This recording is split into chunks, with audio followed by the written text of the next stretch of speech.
Hi friends, പുതിയ വീഡിയോയിലേക്ക് സ്വാഗതം.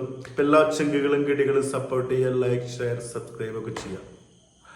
അപ്പോൾ Dominic and the ladies purse, Gautham Vasudevan movie, Mammukka, Gokul Suresh ടീമിൻ്റെ പടത്തിൻ്റെ ടീസർ വന്നിട്ടുണ്ട്. ഒരു കോമഡി ജോണർ ഇൻവെസ്റ്റിഗേഷൻ ഒക്കെ വിഭാഗത്തിൽപ്പെടുന്നൊരു മൂവിയാണ്. മമ്മുക്ക ഡിറ്റക്റ്റീവായിട്ടാണ് വരുന്നത്. പിന്നെ ഗോകുൽ സുരേഷ് ഉണ്ട്, രണ്ടാമത്തെ ജനറേഷൻ ഒരുമിച്ച് അഭിനയിക്കുകയാണ്. അപ്പോൾ നമുക്ക് ടീച്ചർ കാണാം. ഓക്കെ, മമ്മൂട്ടി കമ്പനിയാണ് കേട്ടോ. എന്തെങ്കിലും പ്രശ്നം ഉണ്ടാവുമോ? നമ്മളെ ഉപദ്രവിക്കാമല്ലോ. Mammootty company presence. മാക്സിമം അവർ നമ്മളെ അറ്റാക്ക് ചെയ്യാൻ പറ്റും. ഫസ്റ്റ് മൂവിന് ഏകദേശം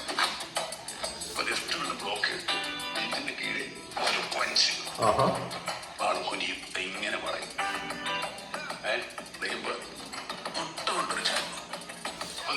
കൈ പിടിച്ച് ചെവിക്കിട്ടു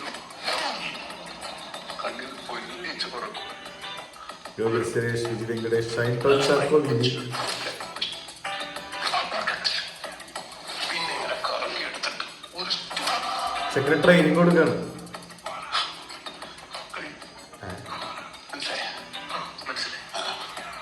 സാറൊന്ന് വീട്ടിൽ വന്നവര് ഇതുപോലെയൊക്കെയാണോ? അവർ വെറും ഗുണ്ടകളല്ലേ.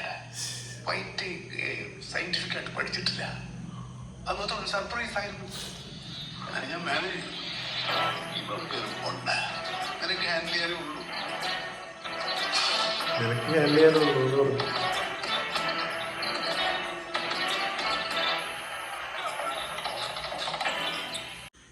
എന്റെ മോനെ, ഗോകുൽ സുരേഷ് ട്രെയിൻ ചെയ്യാണ്. ഇത് ഡിറ്റക്റ്റീവായിട്ടാണ് ഈ പടത്തിൽ വരുന്നത്. പക്ഷേ ഈ പടത്തിൽ ഇതൊക്കെ മേക്ക് ചെയ്തുള്ളത് ക്യാമറ ഒക്കെ മമ്മൂട്ടി കമ്പനി, എനിക്കൊന്നും മനസ്സിലായില്ല. ഇത് ഏതെങ്കിലും ലൊക്കേഷൻ ഷൂട്ട് അതുപോലെ എടുത്തിട്ടുള്ളതാണോ ടീച്ചറാക്കിയിട്ട്? സെനിവേ ഒരു ഡിഫറെൻ്റ് ആയിട്ടൊരു സംഭവമാണ്. കോമഡി നമുക്ക് കുറച്ച് നാളായി ചെയ്തിട്ട്. പിന്നെ ഗോകുൽ സുരേഷ് അടിപൊളിയാണ്. ലാസ്റ്റ് കണ്ട നമുക്ക് പടം അറിയാം. പടത്തിൻ്റെ പേരെന്താ മറന്നു. ഏലിയാൻ്റെ അതിലെ ഗംഭീര പെർഫോമൻസ് ആണ്. അപ്പോൾ ഇത് തമ്മിൽ ഒരു കോംബോ, മയൂങ്കിളില് മമ്മൂട്ടി സുരേഷ് ഗോപിക്ക് വന്ന പോലെ ഒരു കോംബോ ഒക്കെ പ്രതീക്ഷിക്കാം. പടം എന്തായാലും ഡിഫറെൻ്റ് ആയിട്ട് സംഭവമായിരിക്കും. പിന്നെ മമ്മൂട്ടി കമ്പനി ഒന്നും വെറുതെ പോയിട്ട് ഒരു അബദ്ധത്തിൽ പെടില്ലെന്ന് വിചാരിക്കുന്നു. സംഭവം എനിക്ക് ഇഷ്ടപ്പെട്ടു, വളരെ നൈസായിട്ടുണ്ട് സംഭവം.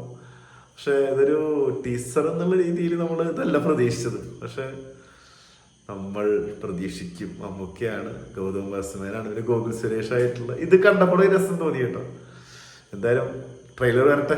ഇത് നമുക്ക് വെയിറ്റ് ചെയ്യാനുള്ള സാധനം ഉണ്ടാവും. വെറുതെ പോയിട്ട് നമുക്ക് തലവെച്ച് കൊടുക്കൊന്നുമില്ല.